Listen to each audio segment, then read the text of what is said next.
Hello दोस्तों, जय हिंद। तो हम लोगों ने आज से पिछले वीडियो में पढ़ा हुआ था भौगोलिक विकास के काल अनुक्रम के बारे में। दो वीडियोस हमने अभी से पिछले देखा। आप लोगों ने अभी तक वो वीडियो नहीं देखा है तो उस वीडियो का लिंक आपको आई बटन में मिल जाएगा, उस वीडियो को जाके देख सकते हैं। भौगोलिक विकास का काल अनुक्रम, क्रोनोलॉजी ऑफ ज्योग्राफिकल डेवलपमेंट का यह तीसरा पार्ट है।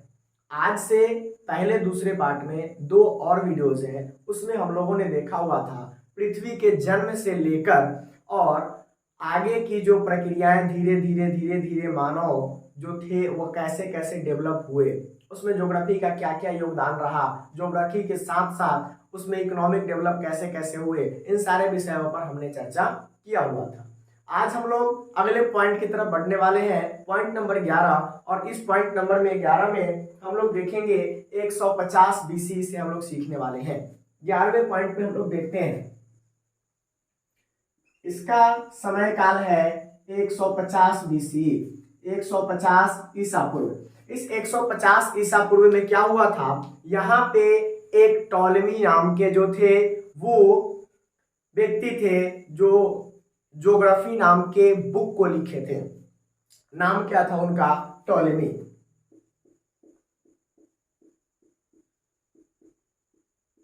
टॉलेमी जो थे उन्होंने क्या किया था कि ज्योग्राफी नाम के एक बुक लिखे हुए थे।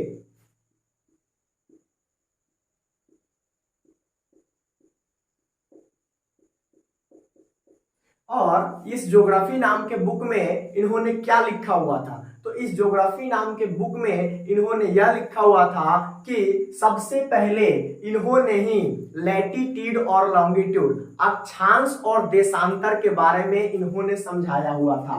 पहली बार अक्षांश और देशांतर के बारे में इन्होंने इस चीज में समझाया हुआ था। पहली बार अक्षांश और देशांतर शब्द का भी उपयोग इन्होंने ही किया था।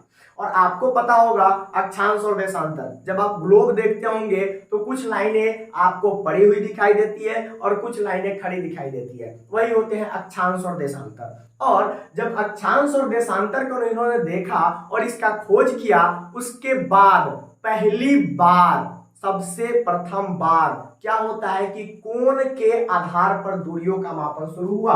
पहली बार क्या होता है, फिर कोण के आधार पर दूरियों का मापन।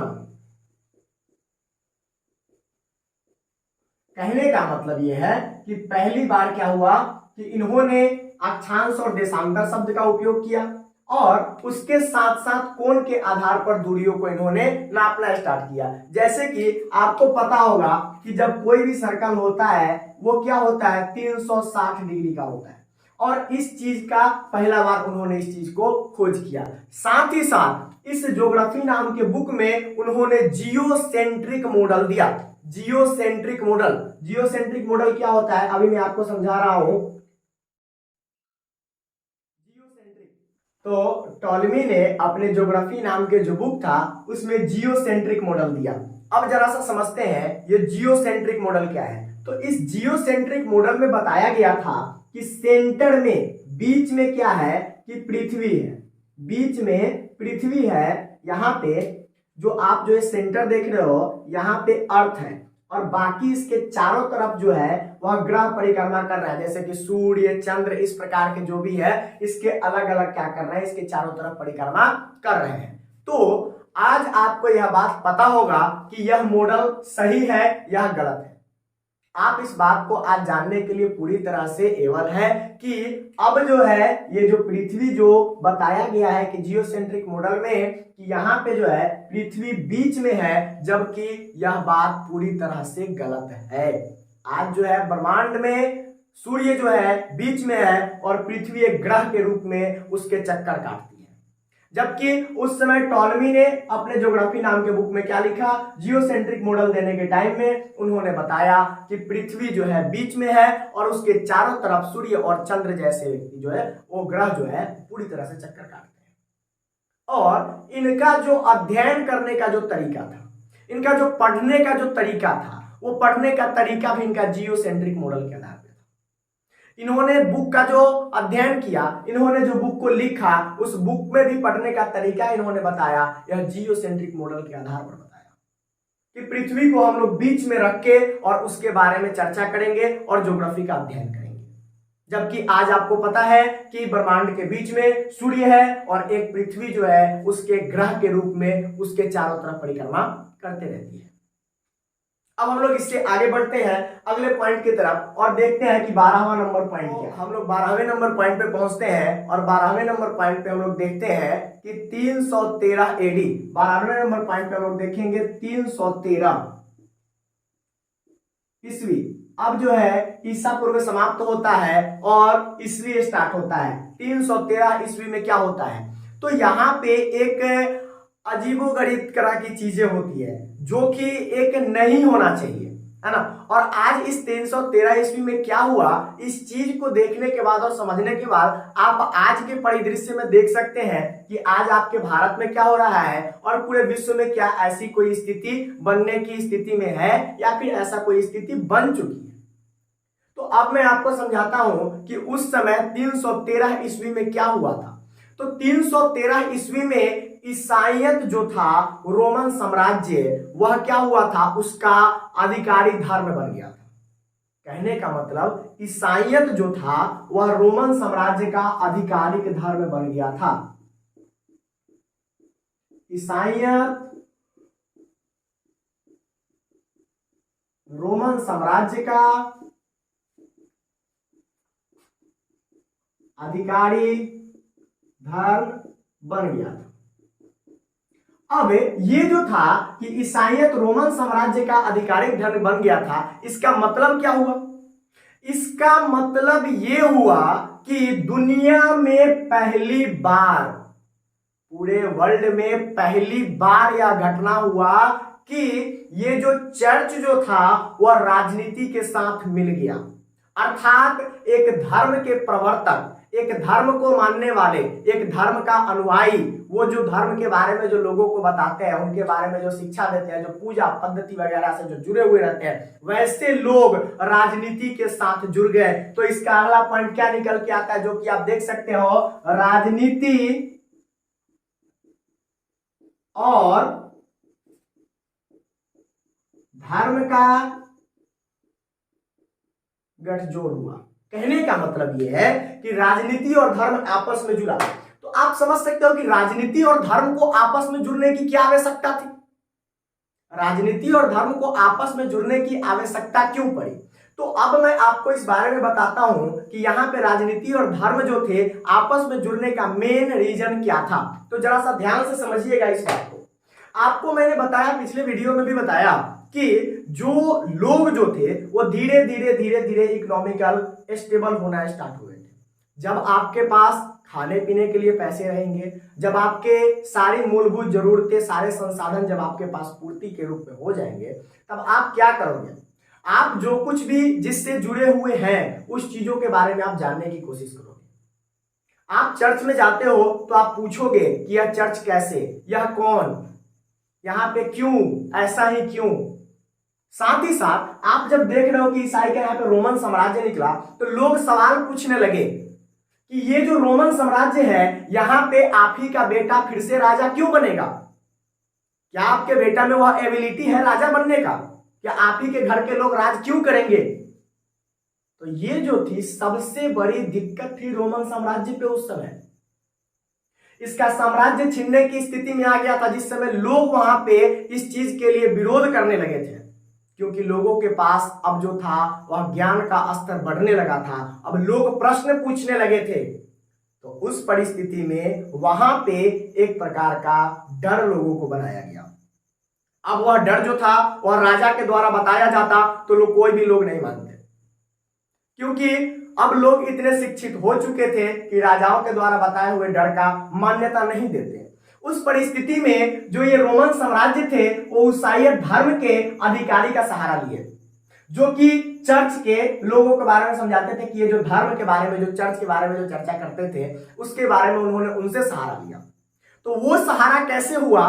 तो ये जो चर्च जो थे वो सवाल को पूछना वहां पे लोगों के आंतरिक स्थिति में नहीं आता कि ये हमारा धर्म है, हम इसको मानते हैं, यहाँ पे हमारे ईश्वर है, हमारे जो कुछ भी है, यहाँ पे लोग नहीं मानते हैं। जैसे कि आज भी आप देख सकते हो मंदिरों में कुछ गलतियां होती है पर लोग क्या करते हैं, आंख बंद कर लेते हैं। मस्जिदों में गलतियां होती है पर लोग अपने आंख बंद कर लेते हैं, कुछ धार्मिक डर वगैरह, आस्था, इन सारी चीजों से। तो ये जो रोमन साम्राज्य था उन्होंने सहारा लेना क्या स्टार्ट किया? चर्च का सहारा लेना स्टार्ट किया। तो यही मैंने वो लाइन लिखा कि राजनीति क्या हुआ? धर्म से गठजोड़ किया, यानी एक दूसरे से जुड़ा। तो जुड़ा तो इसे धर्म से क्या फायदा हुआ? राजनीति को। तो राजनीति से धर्म को क्या फायदा हुआ? जरा देखते हैं इस पॉइंट को।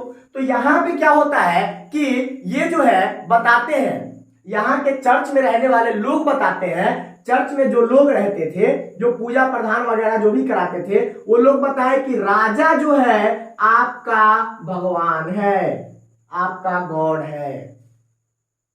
भगवान ने इनको स्पेशली आप पे राज करने के लिए ही भेजा है। यह बात चर्च के पोप पादरियों द्वारा बताए जाने लगे। अब यह बात लोगों के लिए मानना थोड़ा सा आसान हो चुका था, क्योंकि पोप पादरी की बातें, चर्च में जो रहने वाले लोग थे उनकी बातें इन लोगों को भली भांति समझ में आती और मान लेते थे। तो उस परिस्थिति में क्या होता है कि यहाँ पे इसकी बातों को, चर्च के लोगों को बातों के सामने कोई भी व्यक्ति सवाल नहीं उठाता था। और जब सवाल नहीं उठाता था तो ये जो रोमन साम्राज्य के जो अधिकारी थे, यह अधिकारी जो थे पूरी तरह से संतुष्ट हो चुके थे कि अब जो है यहां से मैं संतुष्ट हूं, अब मैं रुक सकता हूं, मैं अब राजा बन के रह सकता हूं। तो ये थी वहां की दिक्कतें, ये आया। अब इस चीज को आप एक चीज और बोल सकते हो, यह एक अंधकार युग की तरह है। और अंधकार युग क्या होता है? अंधकार युग जस्ट हम लोग अगले पॉइंट में पढ़ने वाले हैं कि अंधकार युग क्या होता है। तो आइए जरा सा अगले पॉइंट में देखते हैं, पॉइंट नंबर 13 में देखते हैं कि अंधकार युग क्या होता है।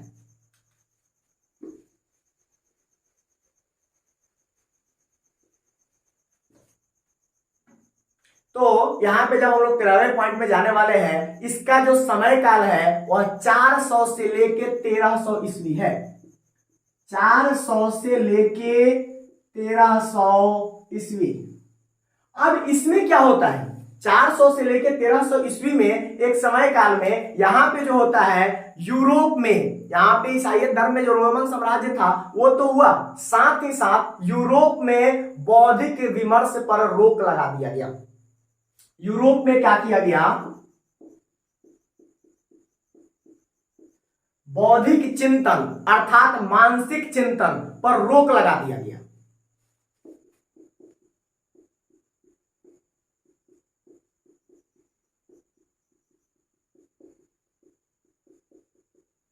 और आपको पता होगा कि आप जब कोई चीजें सोचेंगे नहीं, किसी चीज के बारे में आप समझेंगे नहीं, तब तक आप उसके बारे में जान नहीं सकते विशेष चीजों से। तो आपको पता है कि जब तक आप प्रश्न नहीं पूछेंगे उसके बारे में आप गहराई से अध्ययन नहीं कर सकते। तो यहां पे क्या हुआ कि ये चिंतन करने की शक्ति को पूरी तरह से समाप्त कर दिया गया। अर्थात आप यह नहीं पूछ सकते हो कि यह क्यों हो रहा है, हम जो पूजा पाठ कर रहे हैं उसका क्या अर्थ है, क्या हमारे पूजा पाठ करने से हमको ईश्वर मिल जाएंगे, क्या ईश्वर ने आप ही को बना के भेजा है कि आप ही हमारा पूजा पाठ करवाएंगे तो सब कुछ संभव होगा, क्या भगवान सिर्फ संस्कृत भाषा ही समझेंगे, भगवान सिर्फ चाइनीज ही समझेंगे? भाषा तो सब बना हुआ है, ईश्वर से संवाद करने के लिए सब बना सकते हैं, ईश्वर के सभी संतान हैं। तो फिर यह सिर्फ चर्च में पोप पादरी जो है वही क्यों बताएंगे, हम और आप क्यों नहीं? तो सवाल जब उठने लगे तो यहां पे सवाल पूछने के लिए रोक लगा दिया गया। और जब आप सवाल पूछने पे रोक लगा देते हो, जब आप सवालों को नहीं पूछ पाते हो, आप चिंतन नहीं करते हो, वैसे ही युग को बोला जाता है अंधकार युग, डार्क एज। और ये जो डार्क एज होता है, यहां पे देश का विकास पूरी तरह से रुक जाता है। जब व्यक्ति प्रश्न नहीं पूछेगा तो वह पूरी तरह से रुक जाएगा वहीं पे, बस सिर्फ कमाने और खाने के अलावा और कुछ नहीं कर पाएगा। तो यहाँ पे इन्हें प्रश्न पूछने पे रोक लगाया दिया गया। और ऐसा ही कुछ आपने 12वें नंबर पॉइंट पे देखा हुआ था, जब वहां पे चर्च के पोप पादरी से जब वो सवाल नहीं पूछते थे, उस परिस्थिति में राजा क्या है, राजा कौन है, सिर्फ वही राजा बन के रहेगा, क्या दूसरा कोई राजा बन सकता है, इस बातों की जानकारी उनके पास नहीं होती। और ये जो था एक रोमन साम्राज्य को रोक कर वहीं पे सिर्फ उसी के घर परिवार के लोगों का राजा बन के रहना उनके लिए आसान हो गया था। इसीलिए इस युग को जो बोला जाता है अंधकार युग के नाम से भी इस टाइम पे उनको जाना जाता है।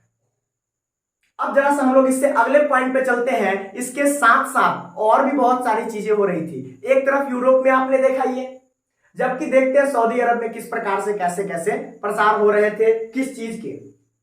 तो 14वें नंबर पॉइंट में चलते हैं। तो 14वें नंबर पॉइंट का समय काल है 570 ईस्वी। इसी बीच में क्या हो रहा था 570 ईस्वी में, 570 ईस्वी में अभी आप देखिएगा कि यहां पे इस्लाम धर्म का पूरी तरह से उदय हो रहा था। इस्लाम का उदय हो रहा था। अब इस्लाम का उदय कहां हो रहा था?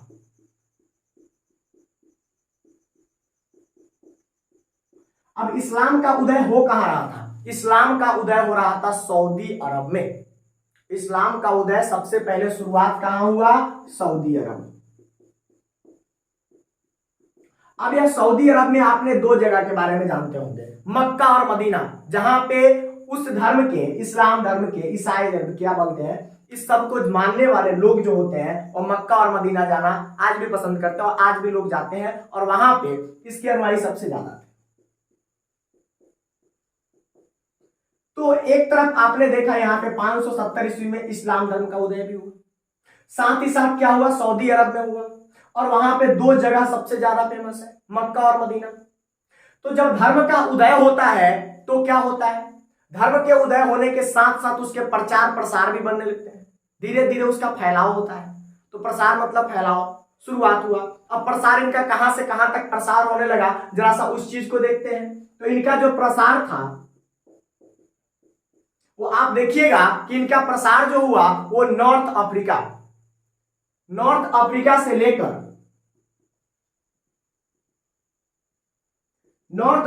से लेकर यहां से भूमध्य सागर से होते हुए सेंट्रल एशिया,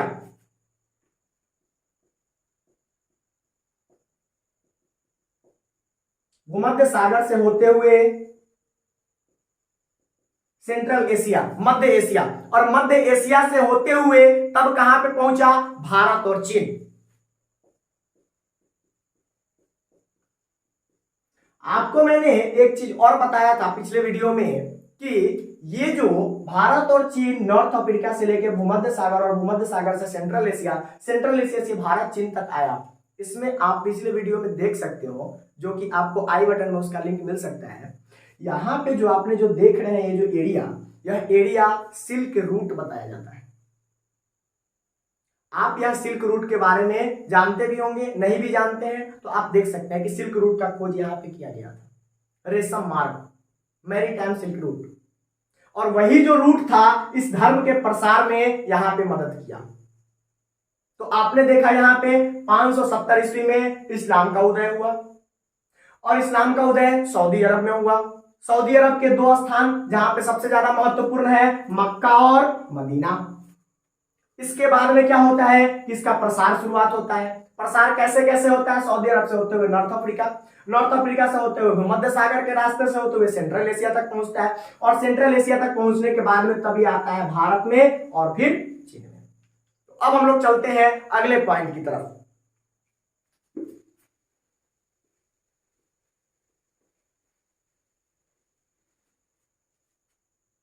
अगला नंबर पॉइंट है 15वां नंबर पॉइंट, 1206 ईस्वी से लेके 1350 ईस्वी तक। 1206 ईस्वी से लेके 1350 ईस्वी तक। अब इस ईस्वी में क्या हुआ था? यहां पे जो हुआ था वह मंगोल साम्राज्य का उदय हुआ था। मंगोल साम्राज्य का उदय, यहां पे आप देख सकते हो कौन से साम्राज्य का उदय हुआ था?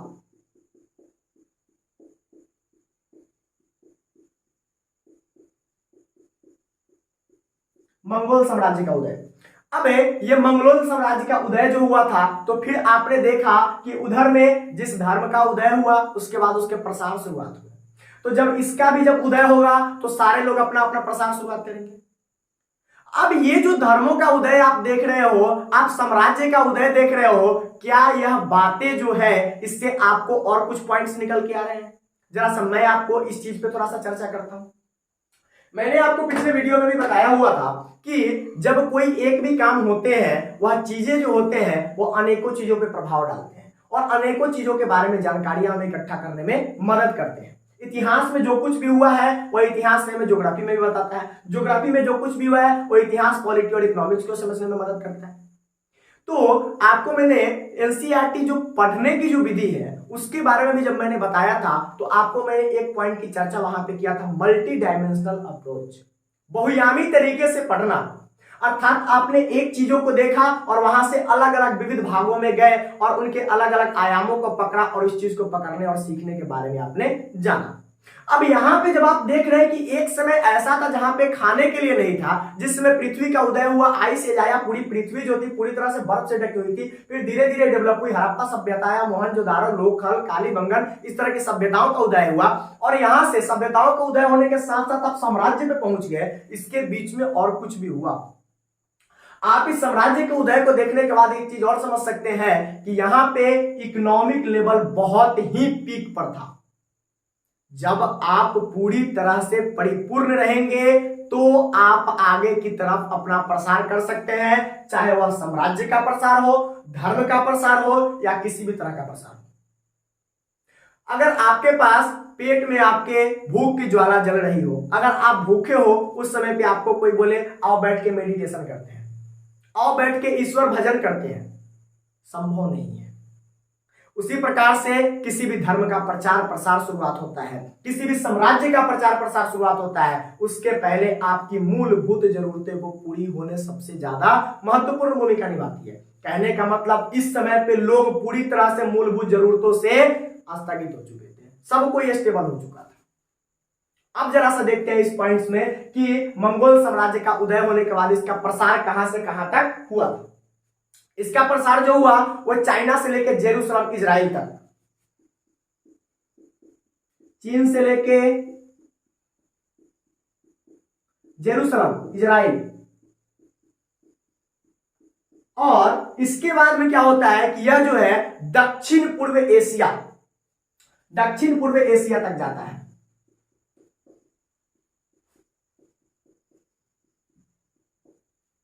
इसका फैलाव शुरुआत हो जाता है। तो आपने इस वीडियो में बहुत सारी चीजों को देखा, समझा और जाना। आपने देखा होगा कि भौगोलिक चीजों के बारे में धीरे धीरे ज्योग्राफी जो है कैसे कैसे विकास किया, कैसे कैसे अपने स्तर को बढ़ाया और आने वाले समय में और कैसे कैसे डेवलप करते जा रहा है।